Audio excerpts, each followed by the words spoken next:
Aloha, everyone. Mwah, mwah. Blessings to everybody. Well, it is 8:18 p.m. Sunday night, June the 10th, 2018. I've got the water going outside. Thought I'd water a little while. And I'm still recuperating from what all I went through on Friday.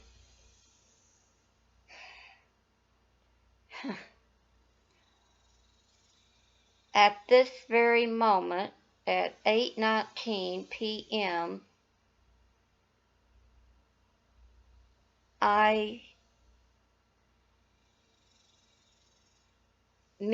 myself, and my body will not do another nuclear IV test again. Now, that's at this moment.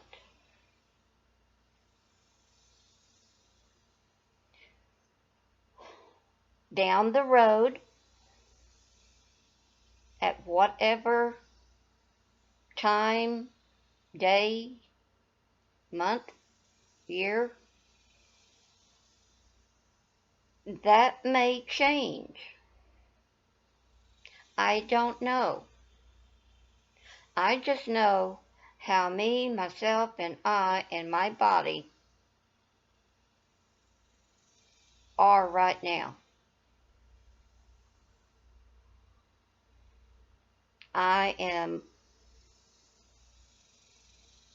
It's hard to put into words. That's why I've been, for the ones that know me, that's why I have been rather, in quotes, quiet on Facebook. I've been trying to think of words of what and how to say them. And I've only got bits and pieces to be able to let you know without going into detail.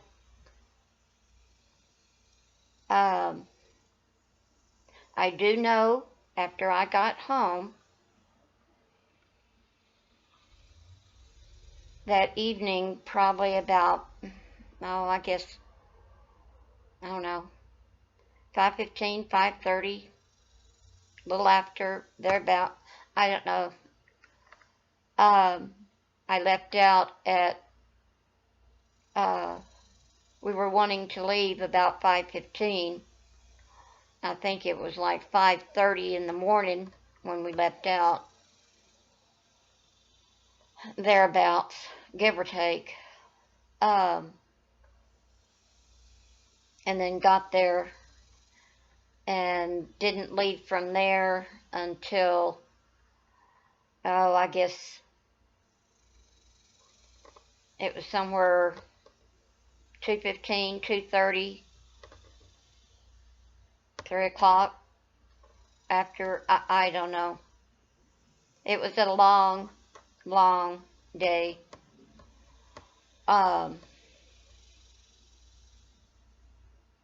When I got home, I had a message on my home phone, and it was from Dr. Althea, my heart doctor, ALOHA'S, and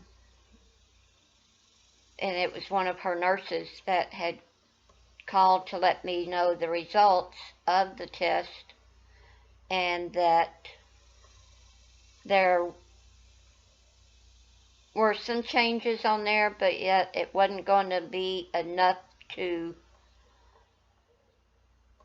halt or stop what my orthopedist surgeon is needing to do with this right elbow.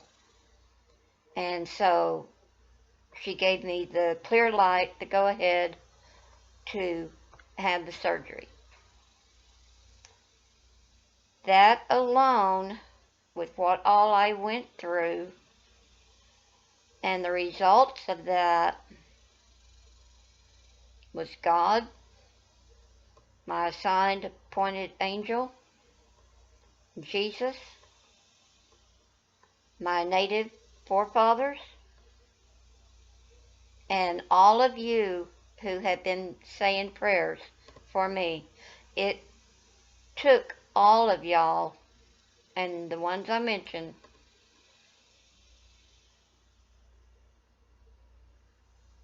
to have this to turn out the way that it did.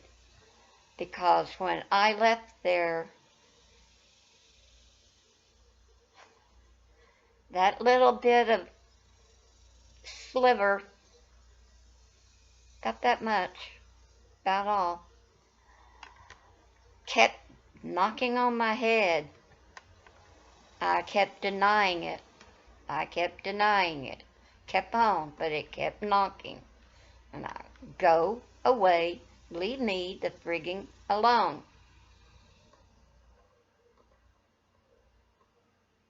I'm not listening to you, so just go away.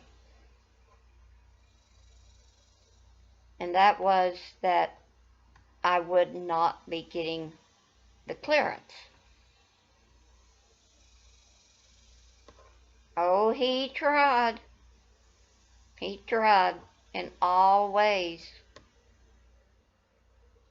The first go-round of the imaging was the worst. That's all I will say on that. After it, I did not know if I was even going to be able to do the second round. Because if the second round was going to be anything like the first round, no way, no how, no, no, no,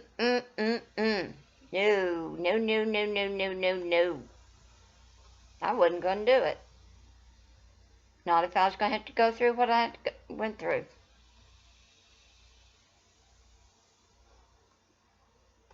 And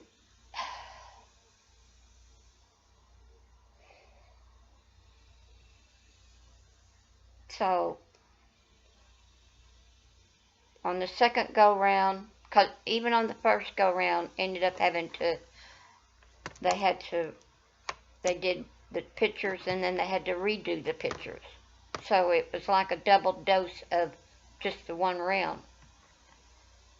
Not in injection, but in picture taking of it. And each group of pictures,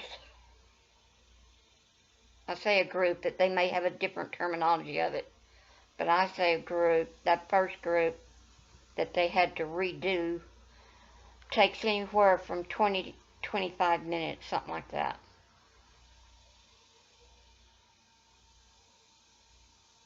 And that's a very long time. You sit and think and look at, well, no, that's not very long. It is if you've got to do it in the position that they were wanting you to do it in. And so, like I said, there's a lot of that went on that, and I'm not going there. And then the second go round, did that. They let me do it in a, I guess for lack of a better word, that would be comfortable for me to be able to still get the pictures They let me do it my way, because that was the only way it's gonna get done. Otherwise, it was not gonna get done. And then when that went through like it did, that told me that that could have been done the first go round. So there we go. But anyway, now what all I went through that first go round is what I am still recovering from, pain wise. It was way over the top. Y'all already know how tired, exhausted, drained, just this made it more so. And now it's just like it takes an effort to do any little thing, even to do this video. But I know that so many of you, if not all of you, especially my family members and all, are wanting to know how it went. I thought about typing it, and I thought, no, I'm not going to type it. I'm with both hands being like they are and both arms like they are. My left arm is giving out, and I'm needing it right now. And it's only because it's having to compensate for the right.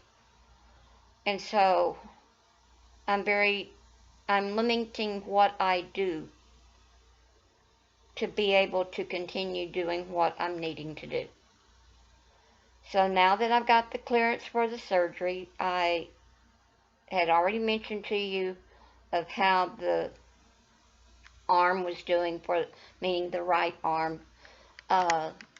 And I had talked to my orthopedist office on Thursday to let them know what was going on, and that I was going to be there having that test done. And then when I got done with that, would he be able to see me after I got done? And they said, oh yeah, no problem. And so after I got done, I went over there and I got to see him, and he checked on there online to see if it had been posted yet. Hadn't been posted yet, but he said, well, there's other ways that I can find out as well. I said, well, I figured there would be. And so if, you know, you can also let her know that I'm also done. And,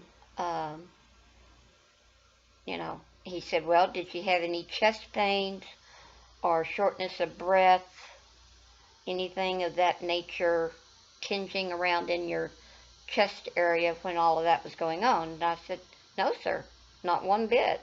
I said, as far as when they put the first injection in, after, probably about within 10 minutes, I was asking for the wash rag because I started feeling flushed and just an odd feeling. So I knew that I needed that wash rag to stop whatever was going on. And they said that happens like that. And so that wasn't out of the norm for them, but yet it was for me. And so anyway, and they had a lot more, you know, other wash rags there for me to use if I needed to. They also, it was very cold in there, and I had taken my jacket, and it was, and yes, sis, it was a jacket top that can be a blouse or a jacket that you had sent me with the pants, and so I took that with me that day. And then they also got me their blanket, and I'd forgotten that when you're at the hospital, when they bring you a blanket, even if you're staying overnight in the hospital, when they bring you a blanket, it's a heated blanket. And oh, that felt so good. And so, uh, even at home, I've even put some of, even my frog throw and even my pillow quill, I'll put them in the dryer, or even my jackets in the dryer, and then put them on, or even my t-shirts, or even my night slacks that I wear, or my everyday slacks, and that that warmth just feels good. And but anyway, along with my socks as well. Um, so I, you know, did that, and then they also gave us our breakfast, and the breakfast was going to be Cheerios. Of course, I don't eat Cheerios. I don't care for them. And it just did not sound, at one moment, I had a moment that it did sound good, and then just as soon as I had that, then it was just like, no, I don't think so. They had apple slices, uh, and then, of course, I took my flavored water, the Propel, and I had started with um, my oh, the watermelon, and so I was sipping on that even on the way there, and they said to continue, I was not to be without the water, but with food, I couldn't have any of the food. Could take my medicine that I take for my back spasms. I was able to take that. Could not take the blood pressure medicine. Couldn't take it until after it was all over, but they kept watching it, and it was up real high, but that was only because of not having it and then the pain that I was in. And so it was, I could even tell that, hey, some, this is not right. We need to check on this, because I could feel the effects of it. And I can tell if it's too high, and I can tell if it's too low. And then there was a time of when I said, my blood pressure is too low. I'm just feeling weird, feeling strange. I don't, the only time this particular feeling is when it's too low. And so they took it and they said, it is low. Oh, how'd you know? I said, I just know. I'm in tune with my body. And trying to let others understand that when I say something about something, it needs to, you, you need to listen. You don't need to ignore what I'm trying to get across. Otherwise, there's going to be a problem, and then it's going to be Katie bar the door, because then the fight's on. So when it's interfering with my medical and everything like that, I, for lack of a better word, I could turn into your world's worst nightmare. And that almost got to that point. And I was not shy about letting them know, no matter how I had to let them know. And I had to use a lot of my, how could I say it? My backup stored energy. I don't pull that out unless I just absolutely have to. And so all of my energy and all of my energy supply after I've used the first supply, and then, all the rest of it, and then go into the deeper part that I call in that hidden closet back there to pull out that. When I've got to go into that, then it is getting rather serious. And since I've had to do that, then now I'm having to get all of that all restored back up, and it's taken time, and it will take time, and it will get resupplied. It just baby steps, one step at a time, one day at a time, and I do what I need to do. I try to do a little bit more, like with the watering. Yeah, that, a lot of people go, well, you're talking about, you're tired and you're exhausted, why are you watering? Well, I've got to get where I can get my mind off of everything. And this is one of my little outlets. And it also, being with the water, and me being a Pisces, I like being with the water. It just helps breathe in, soak in. It's hard to explain, but it helps. So, not getting wet, that type of deal, but yet sometimes I do, but yet it's just getting with the water. So, to a lot of people, that's going to sound odd and off the wall, and oh well, I mean, everybody has their own little ways and quirks and things that they do to help them, and this is just one of my ways.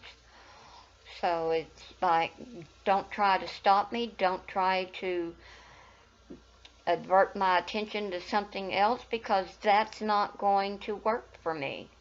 I mean, just let me do what I need to do, and don't question it. Just, be my cheering squad on that, because that should be an indication of not a worry or a concern like it comes across. It needs to be that, hey, she's still willing to keep going. She's still willing to at least try. And that's the main thing. That's the whole purpose. As long as somebody is trying, no matter how slow or how little, or it's not how much, it's at least they're going on. They're, and yeah, I could very well just, I'm not going to do it. I'm just going to get up and go to the bathroom, get up and get something to drink and something to eat, and that's it. I won't do anything else. No, that's not how life works. I mean, come on. Even though there's a part of me, I'm not a liar, so there is a part of me that goes, you gotta be kidding. Now, Chrissy, you don't have any business going out there watering, da-da-da. I can talk till I'm purple, and it's like, I'm doing it, so just leave me alone. It's that little doubt, that little voice that said, no, you don't need to do that. You need to go ahead, da-da-da. I don't listen to it. Oh, I could, but I'm determined not to. And so, I'm trying to recruit. And so I saw the orthopedist, and he said, well, since you didn't have the chest pains and things like that during that deal, then more than likely you're gonna come through that, and it'll give us a clear light. So I'm just going to stand on your faith, and we're going to believe together that this is going to be how this goes. And I said, okay. I fully agree with you. And I said, what about your Tuesday, Thursday of the last of this month? And he goes, well, it's already getting full. I said, well, when I talked to him yesterday on Thursday, they had said that, you know, you had openings on either one of those days. You didn't on the 2 weeks, you know, before all that, which, you know, would be Tuesday, Thursday of next week, and then the Tuesday, Thursday of the following week, and then the last week was where I was kind of aiming at. And that, by the time I got into him on Friday afternoon, that had already started filling up. And he goes, well, I said, well, then what about either your Tuesday, Thursday in the first week of July? He pulls that up and he goes, hey, we're good to go on that. And I said, well, what about on Tuesday? He said, oh, so you don't want to go and do fireworks? I thought maybe you'd want to go and do fireworks, and then after the fireworks, then maybe if not that Thursday, then the following week. And I go, well, about the fireworks, when I first moved here to San Saba, first fireworks was for July of 2006, even though I'd moved here in December of 2005. So my first fireworks was in July of 2006. And I've lived here since. Everybody that knows me knows that I love the fireworks. I've even said, come by, pick me up. I don't have a way. Oh, yes, yes, yes, we'll come pick you up. We'll call you and we'll come pick you up. Hadn't happened. And so that was my first and last time to see fireworks. And I think it's sad. I think it's deplorable. Especially when people know that I'm wanting and like that. And no, doesn't happen. And there is no excuse whatsoever to not do that to a person who really gets a joy and thrill on getting to see that. So, anyway, and I should not have to, yeah, I see them online. I see everybody's posting of the fireworks and when they go and do and everything like that, but that does not fill my void. I want to actually see it with my own eyes, of sitting out there and seeing them. There's nothing like that thrill and that excitement. And I love sparklers. And that was my last time to even hold and do sparklers. Shouldn't be. That's just so wrong on so many levels, it ain't even funny. And so, you know, neither here nor there, but it's just a shame. It really is. And it's heartbreaking and sad and disappointment. But anyway, I'm going to get off that. But anyway, so surgery is set for Tuesday on July the 3rd. Now, I know your next question is, okay, what time? I won't know that until on Monday, July the 2nd, which will be my oldest child, Tracy's 45th birthday. But yet, her actual timing of her actual birth. Uh, Officially 45 at 11:10 p.m. that Monday night. But she wasn't. She was, and that is also on the day that she was born. She is a Monday child, and my other two were born on Sunday, and I was born on Saturday. So, you know, I'm a Saturday child, and I've got two that were born on Sunday, and then I've got my oldest one was born on a Monday. So, anyway,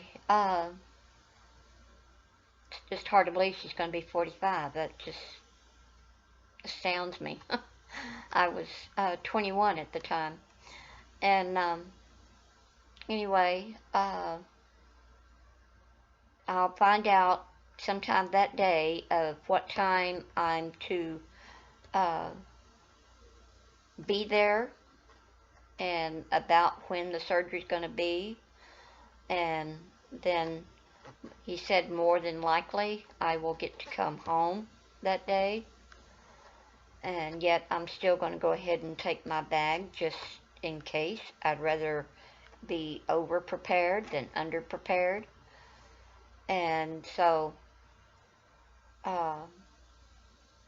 won't necessarily need to bring it inside.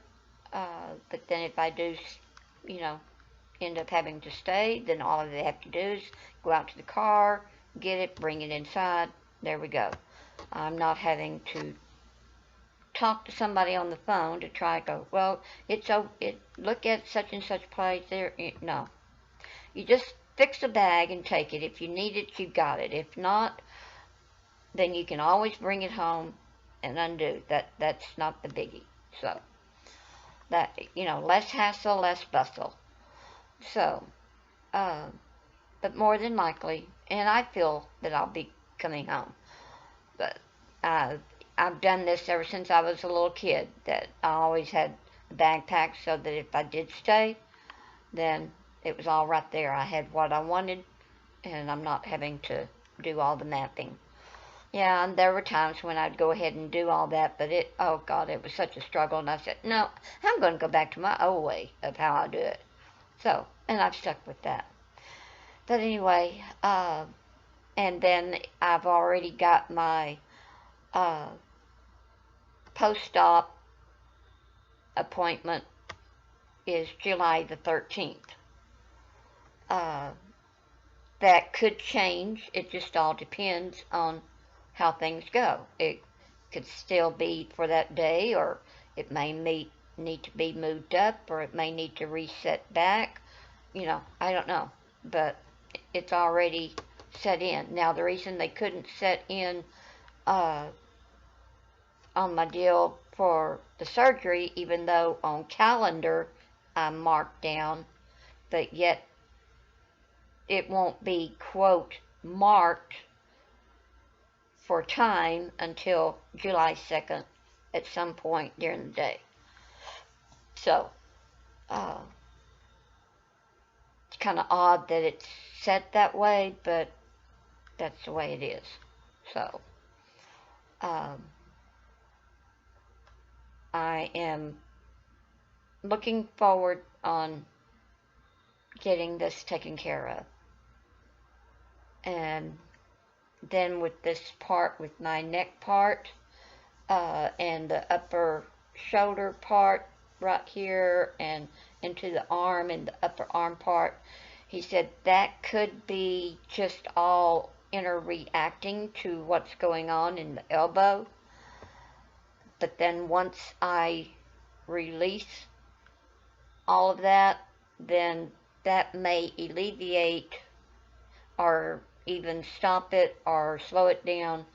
But yet, I'm glad that you are so in tune to your body that you called the office, let my girls know, and so they could tell me, and then you went ahead and came over here, because this you were right. I do need to know what is going on.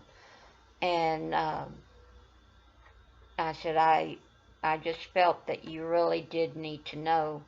And this has made more of a problem. And then he said, if it doesn't release it and all, then we're looking at a whole new ball game that is going to be rather, it could be uh, the nerve in the neck that is causing this as well. And you don't know. And he said, when you start messing with the nerve and the neck and all, that's a whole complete different deal. And it's an area that they've gone in and taken care of that, but yet they really try to stay away from that area. It's an area that if you there's no other recourse, yes, but yet it's, my team for that will be a lot more detailed, more involved, and more people involved and all. So, I don't know. Well, it's kind of like he's aware of it. I'm aware of it, obviously. It's just now a matter of seeing if doing this procedure will help take care of that as well. So, we don't know. It's another part of the unknown. So it's kind of like we do the first thing and then we'll go from there. It's like one step at a time, baby steps at a time, one day at a time, and not to overdo and overstress and keep as much negativity and stress away out of my home and around me and at me and towards me. Of course, we live in the day and age, and this is the real world. This is life. There is no way that you can stop the negativity completely. The only time that's going to stop is when God calls us home. So, but yet he gave us the knowledge, the brains, and the know-how, and the initiative, and the willpower to what? Use our mouth wisely, choose our words wisely. You may think different kinds of words and all sorts of things, but think before you let the words come and flow over your tongue and out your mouth, because once they're said and once they're out there, 9 times out of 10, if it's something that's hurtful, damaging, stressful for another person, all kinds of ways such as that, it's nearly impossible to take them back and undo such whatever damage it's done. Because once it's out there, and you may not have meant it that way, but it may be the way of the tone of your voice, the power of how you put the power that you put behind it to push it out, and the expression on your face, your body language, and gestures, and all of that, that can be as hurtful, if not more so, than the words, because there was so much of that behind it with those words. It's hard to erased that picture and that action that was done. And action meaning the words coming out, because the words are hurting, but then you're seeing the person's face and all of what they're doing and all their gesture and everything. That all plays a role in that. And that's why, well, just get over it. Well, say that happened to you and you hear somebody, well, just get over it. I didn't mean it that way. Well, you may not have meant it that way, but that's how that person took it. And then everything that went with it just amplified it. So that's why God even says in the Bible, be mindful of your words, be careful with your tongue. Don't tell me that God doesn't know his business. He's the one that created us. He knows. He's the only, and I'll say it again, he is the only one that does know it all. We as humans do not know everything.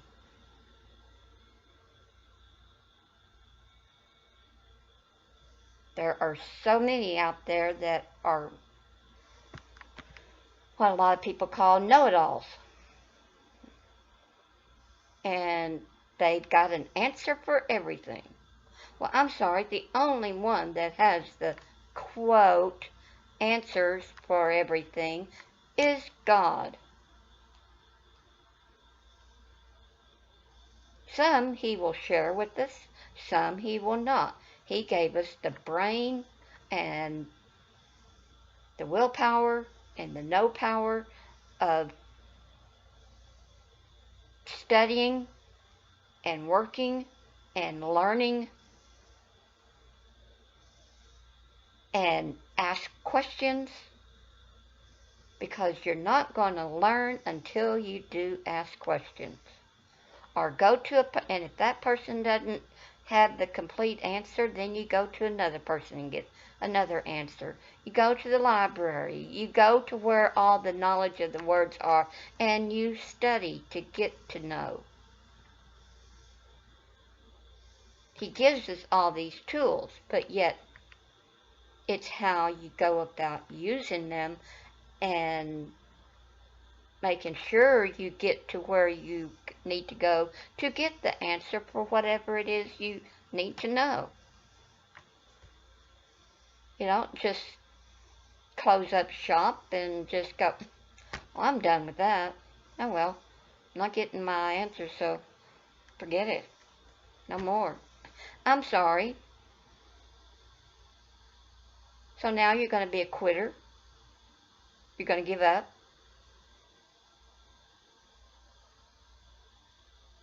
You might at that moment, but then it's like, okay, darn it, I'm not gonna get the satisfaction of that. Now wait a minute, because I know there's an answer to this. Now let's go find the answer. You pick yourself up by the bootstraps and you buckle down and you do whatever it takes to do it. And you do it until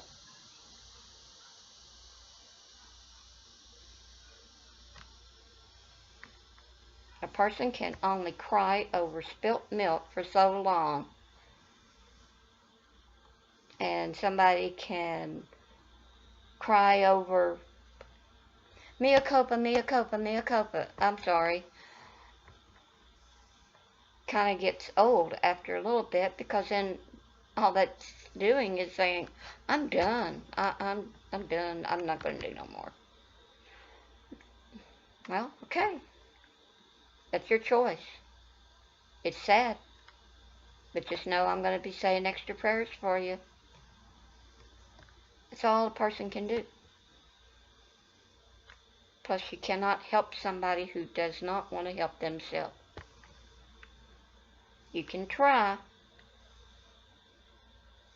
And then you come back and then you think, okay, maybe I'll do it a different way. Maybe they'll get the hint. Maybe they'll go ahead and get the initiative, and that'll spur the light bulb moment on it. We do our little things to help a person along. But then finally, it just, if you're catching yourself coming and going and like, you know, there's only so much a person can do until you just got to let it go. So, and then again, you may come back with a different deal, and then they may be in a different mindset and may be more receptive, and then you give out a suggestion, and they take the bait, they grab a hold of it, and look at it go, you know? So it's also all in timing. Timing might have been wrong the other times, you know? You never know.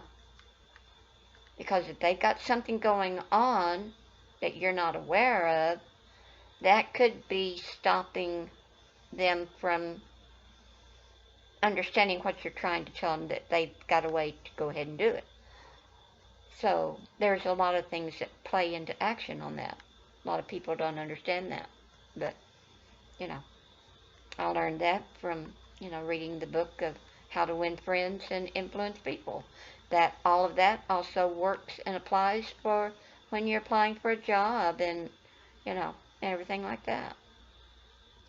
You may have, you know, it's just a lot of things like that. But anyway, you know, I'm just so appreciative and so thankful, and there's not enough thank yous.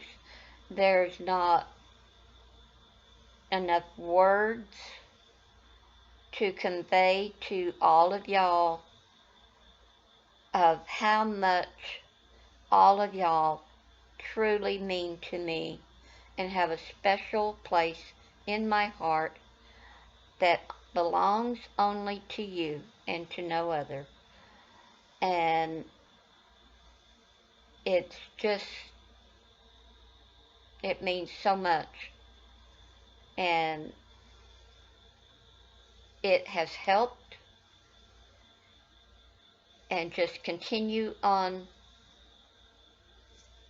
doing that, because it does work. It really does. Even if it may just seem very little, but I tell you one thing, it is a very special gift that is very well received and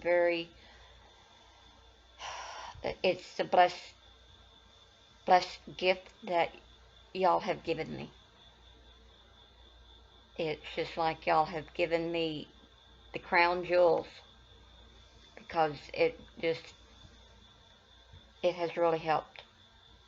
And I just cannot thank y'all enough. And